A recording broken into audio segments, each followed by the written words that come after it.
The Matrix Resurrections was probably the worst movie of 2021 as far as mainstream movies are concerned. I'm going to give a brief general plot summary and then my complaints and issues with the movie.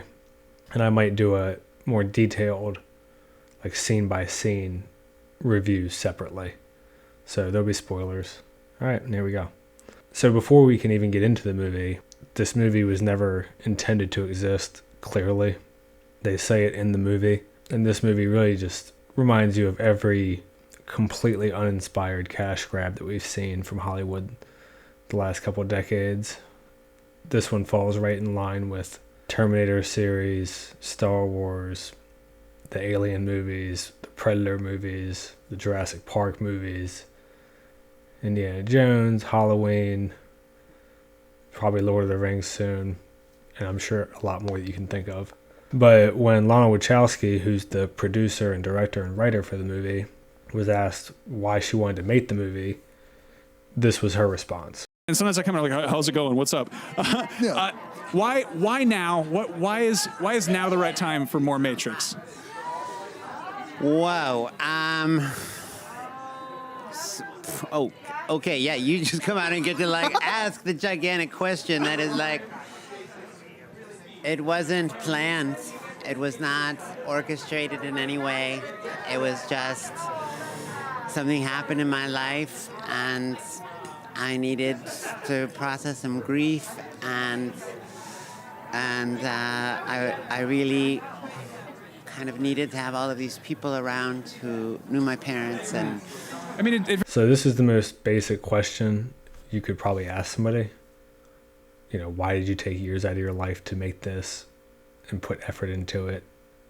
Although I'm being generous with that. But, you know, if you ask people why they make something, they usually have an answer pretty quickly.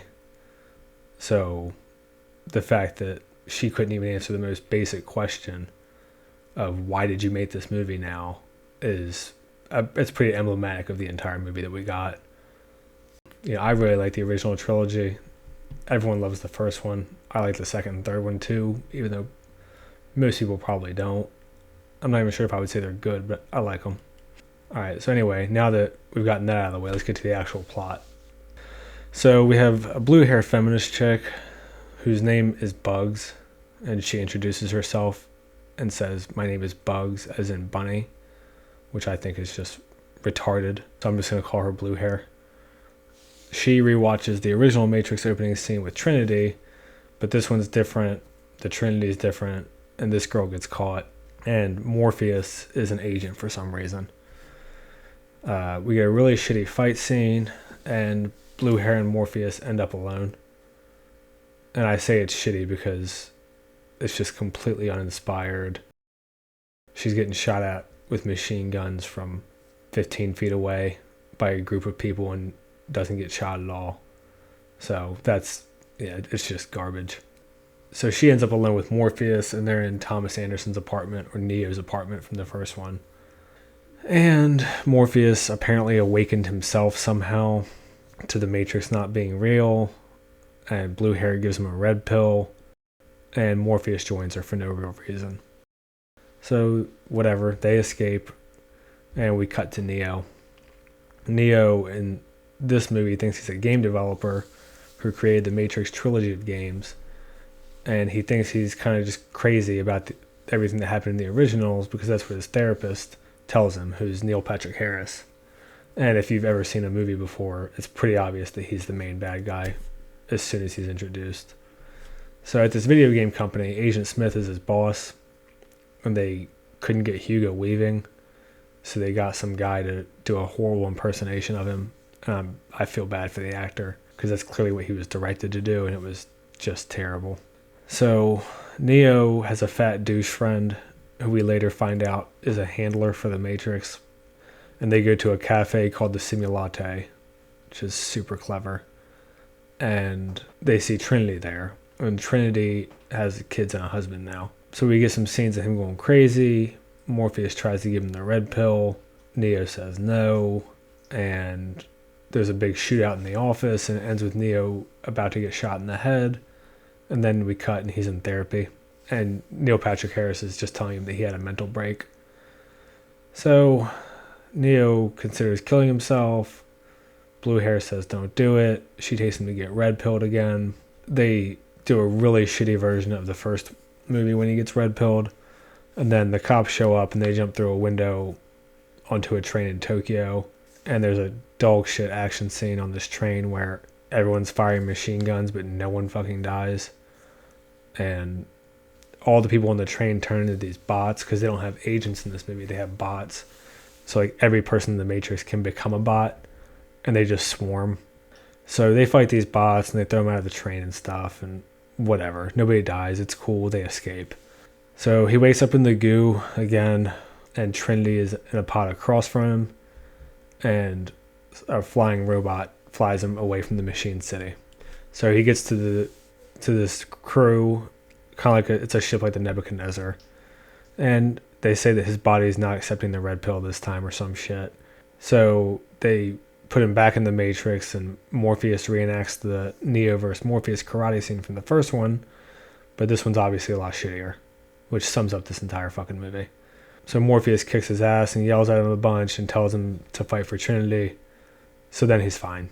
So Blue Hair and her crew take him to the city of Io, which is what the city of Zion used to be, but it's been 60 years. And now some of the robots and humans work together, so they have fruit and shit now on a bio sky and whatever. He also finds out that every person in the Matrix can be turned into bot. This is where you get that explanation about the swarms. They tell him that the Sentinels had a civil war because after the third Matrix, there wasn't enough human energy for all of them, so they were killing each other. And Morpheus shows up in this world, but he's like a floating ball person thing now in the real world because he's a modal. So he's like part Matrix person bot thing, but he can also be a floating ball that works with the humans in the real world. It's a series of floating balls. They just kind of hand wave it with sci-fi talk, which is whatever, but it's weird. So they put Neo in jail because she's worried that he's going to go try to break Trinity out from her red goo. Like 2 minutes later, Blue Hair and her crew, along with Ball Morpheus, bust him out to go get Trinity. Obviously, he wants to. Naomi watches him fly away, and even though she was like, put him in jail and don't go back, she's just like, oh, it's cool. So there's that. And at this point, we're an hour and 20 minutes into this movie. We had 2 fight scenes that were ripoffs of the original, and then that dog shit train scene. By this point, you're incredibly bored, and the movie's only halfway over. So we go back to the Matrix, or they go back into the Matrix with the crew to go get Trinity, and Agent Smith shows up and monologues some about how him and Neo are important to each other or something. And then the Merovingian shows up because, God forbid we get a new interesting character in this fucking thing. So they fight the Merovingian, who's now like a screaming homeless guy, and his henchman. I can't tell if it's the henchman from Matrix Reloaded. It kind of looks like it, but they all look homeless. So who the hell knows? Blue Hair's crew fights him. Neo fights Agent Smith, and they go underground in the subway thing. Agent Smith, they redo the fast arm punching thing up against the wall. And Neo has this pulse hand thing that he does where he just pushes energy out. And that's like the only move he does for the whole movie. So that's how he gets away here. So anyway, after this fight scene where, again, no one fucking dies or gets hurt, even though the Merovingian's crew had spears and knives and shit, and they're fighting on this little rickety bridge thing. Whatever. So he goes to get Trinity, and we get the reveal that his therapist is the one controlling the Matrix, and he's just pretty much a god in the Matrix now. And Neil Patrick Harris says that he brought Neo and Trinity back to life, and essentially what fuels the machines is him letting Neo get close to saving Trinity and then failing over and over, which, whatever. Again, as far as making sense goes, I guess fuck it. So we get that explanation. Then Neil Patrick Harris can live in bullet time in the Matrix, so Neo can't do anything because he's helpless. He's like a shittier version of himself, just like this whole fucking movie. So he threatens Trinity, and they all go back to the real world. Essentially, he tells Neo to come back or he's going to kill Trinity. So the Matrix is unstable now, I guess, with Neo gone. They come up with a plan to break Trinity out with some special equipment where they can switch her out of the goo before she's red-pilled or something. And we get all this special equipment and shit from the little girl in the train station in the second one, who's an adult now, and her dad designed the pods that Neo and Trinity were being kept in for 60 years, or however long since they got revived, I guess. So then they go back in to do their plan, which is essentially just ask Trinity to leave. And Neo makes a deal with Neil Patrick Harris that if Trinity says no, he'll come back into the Matrix. But if Trinity says yes, Neil Patrick Harris has to let him leave. So obviously neither fucking one of them is going to do this. So it's completely pointless. So Neo tells Trinity, hey, come with me, blah, blah, blah. She rejects him and then takes like 10 steps. And it's just like, oh, okay, I'm going to go with you. There's no fucking explanation. We don't get really anything. She just decides. So they touch hands and everyone gets blown away. Trinity leads them through the city on a motorcycle and they get swarmed by all these bots, where we get like the only decent action of the movie, where all the bots are swarming from like the skyscrapers in the city. So they're just like falling from the buildings in mass trying to kill them or stop them or whatever. But I'm not even sure if that's original. That might just be ripped off from Attack on Titan. So who the hell knows? So anyway, they get to the top of a building. There's some helicopters and they jump off the building, and then Trinity can fly. So she flies them away and Neo still can't fly. And they escape, and she escaped the goo, and everyone wins. So they go back into the Matrix, just Trinity and Neo. Trinity flies into the side of Neil Patrick Harris's office and like blows it up. And Neo has to take the stairs like a fucking loser. And she kicks his ass just to be a douche. And says that they're going to take the Matrix over and make it better or something. I don't know. And then she flies off carrying Neo behind her because he still can't fly. So yeah, that's the basic synopsis there of this dog shit movie. So now I want to get into my issues with it. Alright, so the most obvious thing would be the complete lack of originality. Nothing about this movie stood out from the other films, other than how fucking bad it was. It ripped off the plot of the first Matrix. It was filled with flashbacks throughout. They have Morpheus do quotes from the original trilogy throughout. It's like they're not even trying. The action scenes were completely generic, especially for Matrix standards. The first 45 minutes of the movie, Neo thinks he's a game developer, but it's all just this dialogue directed at the audience and references to the original. And it kind of reminded me of like a Deadpool movie or something, where he's talking to the audience like as much as he's talking to the characters in the movie. It was really strange. Anyway, so yeah, they reenact the Morpheus versus Neo fight, the Agent Smith punching Neo really fast against the wall, the White Rabbit, Neo waking up in the red goo, the opening scene with Trinity, the black deja vu cat. They do some camera angle stuff, like the shells falling from the helicopter. Pretty much nothing in this is original. And that's not even all of them, that's just a handful.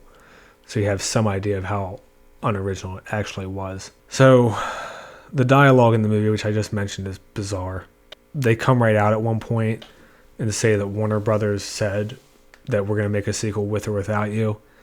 And if you don't do it, then we're going to destroy your contract, which is why this movie got made, which it's pretty clear that's what happened. Agent Smith is Neo's boss in the Matrix in the beginning. And he looks outside at the city and goes, the city is beautiful, like OMG. Like, no one fucking talks like that. Then later, 15 minutes later, his coworkers are talking about developing the new Matrix game. And they talk about how they want to get into people's gray matter and activate the WTF part of their mind.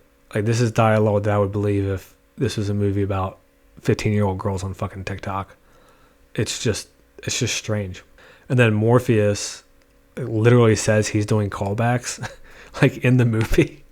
And he talks about nostalgia, and it just doesn't stop. That's just a few examples. It just goes on and on.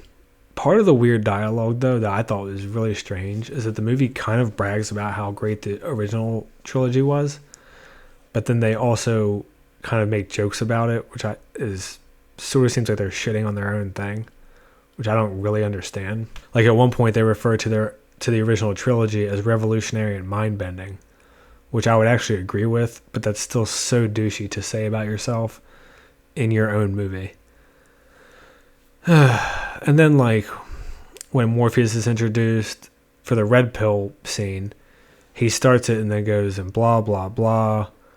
And, instead of giving the fucking speech, So it's like, I don't know, I thought it was kind of disrespectful to the originals and like how seriously they took themselves.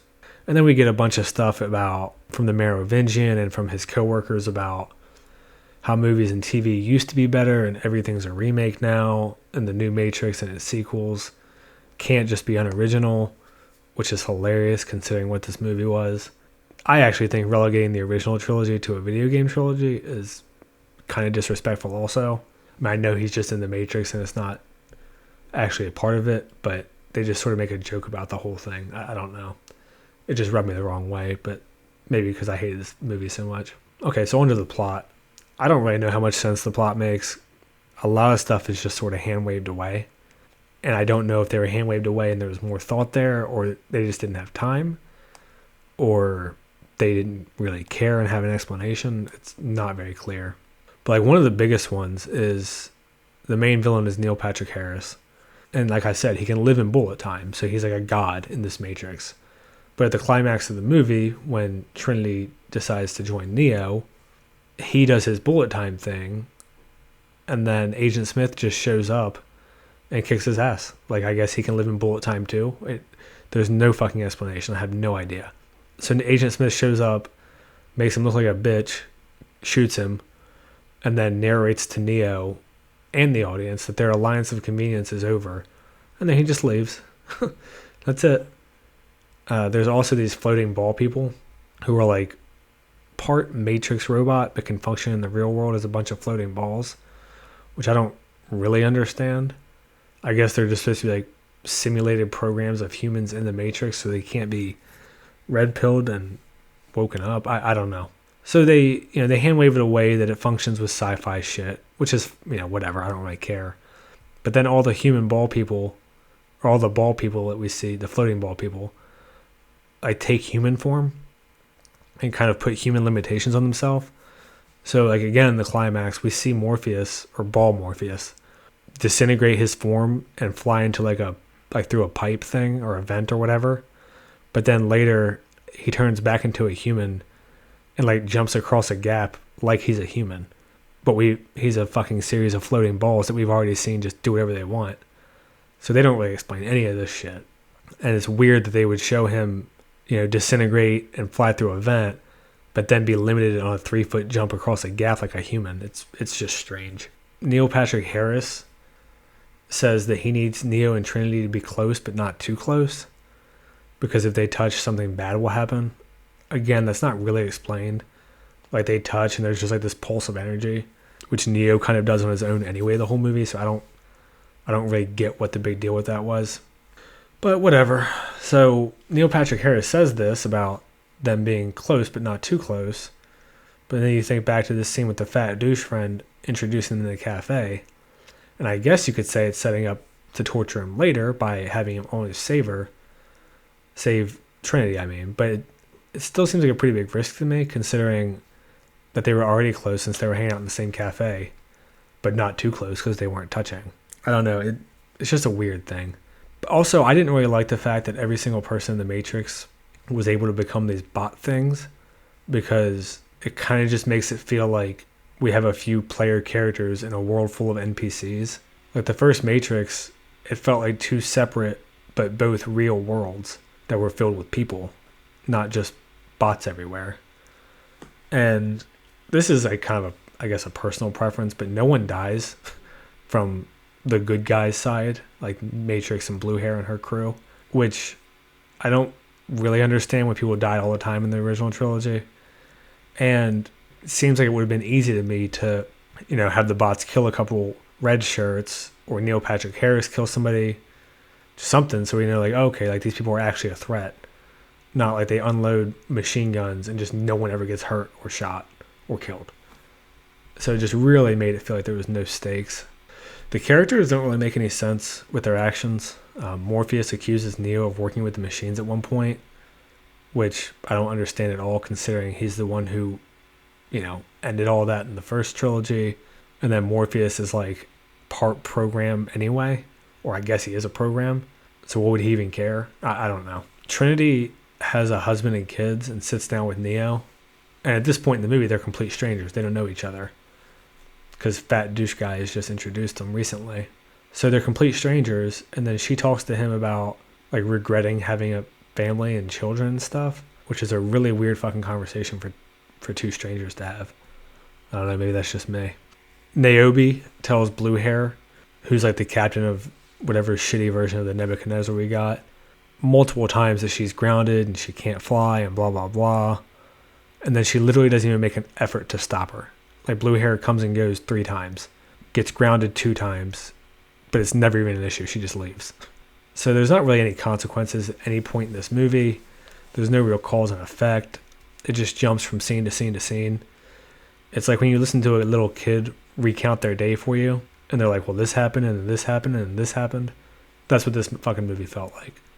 In the end of the movie, like I said, about Neo and Trinity, she, like when he says, come with me, sorry I waited so long, blah, blah, blah, she's just like, it's too late. And then she goes to leave with her husband. But then she walks like 10 steps, and it's just like, oh, I'll come with you. I don't know. They should have done something, even some kind of electrical effect, and we see her real world body move or something to know, so we know something's changed, not just, oh, I'm good. Yeah, let's go. Really weird. Neo has like no agency in this movie, which I think is a huge, huge issue with it. Like he just gets dragged from place to place, and they say over and over, like, your choice is this or this, but that's not really a choice, is it?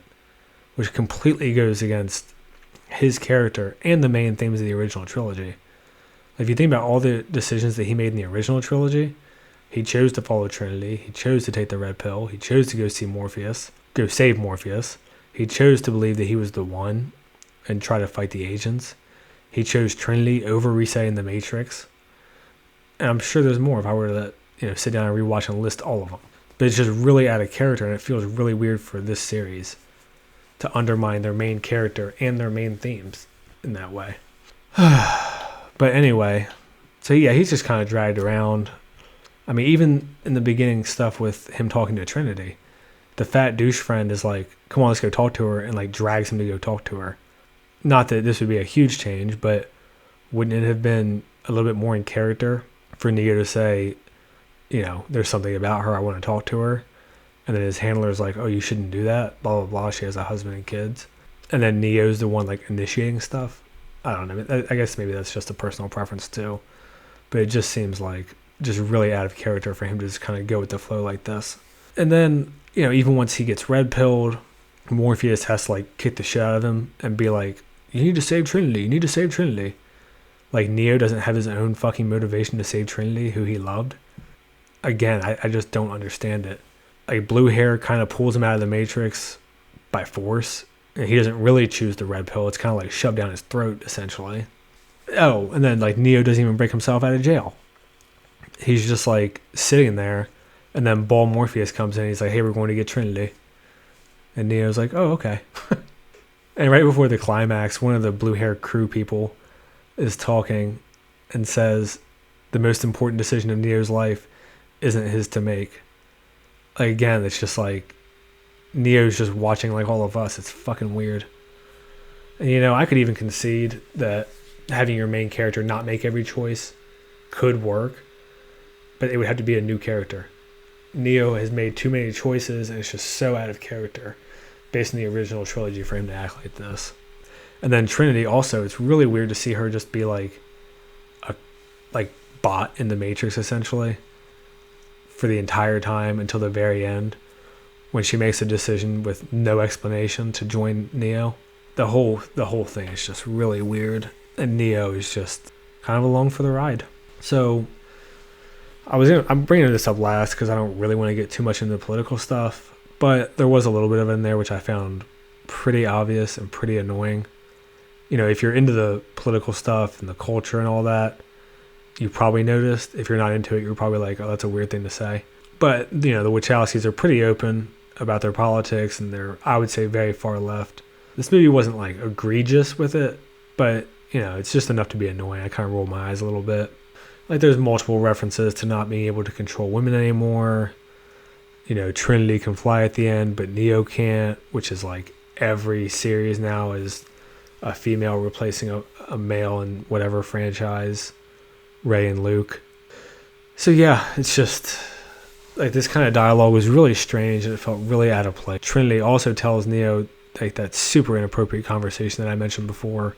I don't know. I've just never had a woman come to me and like, to me, who I don't know, and be like, you know, I really regret having kids and a husband. It's just weird.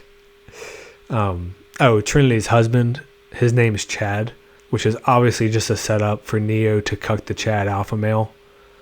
So fucking lame. But, you know, if you're not into the political stuff and the culture war shit, you probably didn't even notice. I just figured I'd mention it briefly. You know, I just wanted a good, fun movie. And it wasn't good, and it sure as hell wasn't fun. So I did want to suggest at least a general plot that I think could have been better, since I've spent the last half hour shitting all over this movie. I think it might have made more sense for a story where either Zion brought Neo and Trinity back to life, since they believed him in like a god, and then they could have done like a civil war thing between the people who don't want to return to the Matrix and the people who do. And then, you know, you could have essentially the people who are glad to be free, and then the robots that want to help them, and you could have the people who are like, I like the Matrix world better, I want to go back even if it's fake, and then the Sentinels help them. And, you know, because remember, this was something that was brought up in the first movie with Cypher. Like, he wanted to go back into the Matrix because he thought the real world was shitty. So you could have had, you know, the evil Sentinels and pro-Matrix humans versus the anti-Matrix humans and bots that worked with them. And they could have, like, the pro-Matrix people could have had their secret stuff hidden in the Matrix, and that way you could have a war going on in the Matrix and a war in the real world.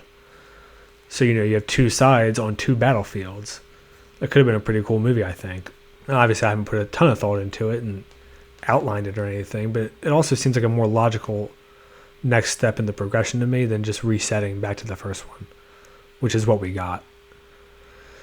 So, you know, I mean, like, logically, you have millions or billions of people that are suddenly freed from the world that they thought that was real, and, you know, this small group who's been fighting for decades to break free. And then you can also include all your philosophical themes of, you know, do people even want freedom? What does it mean to be free? Is it better to have a happy life in a fake world, or a bit of a harder life in a real one? You know, all that kind of stuff they could have touched on. And obviously, I don't know if it would have been better, but it just seems like it could have been at least a different direction that still makes sense within the Matrix series, that wouldn't have just been rehashing the first one, but worse. I don't know. I guess it just kind of bugs me too, because if the Wachowskis didn't want to make it, they still could have handed it over to, like, you know, a young and up-and-coming writer and director that they like or whatever, and they could have taken on more of a producer role and been like, oh, you know, this is kind of what we thought of the world and blah, blah, blah. But let someone who wanted to make the movie make the movie. They very clearly didn't want to. And it shows. And this was a horrible, horrible movie. And based on the box office, there won't be another one anytime soon. So I guess that's the only good thing to come out of this. So that's pretty much all I have to say about this movie. I might do a scene-by-scene review. Even this one with my broad review, you can see, is over half an hour, about half an hour. You know, so my scene-by-scene one, if I do it, will probably end up being a couple hours. So I don't know if I'll do that or not, but I know some people like the long-form stuff, and I did leave a lot of my smaller complaints out of this that I wouldn't mind bitching about some more. So, okay. That's it. See ya.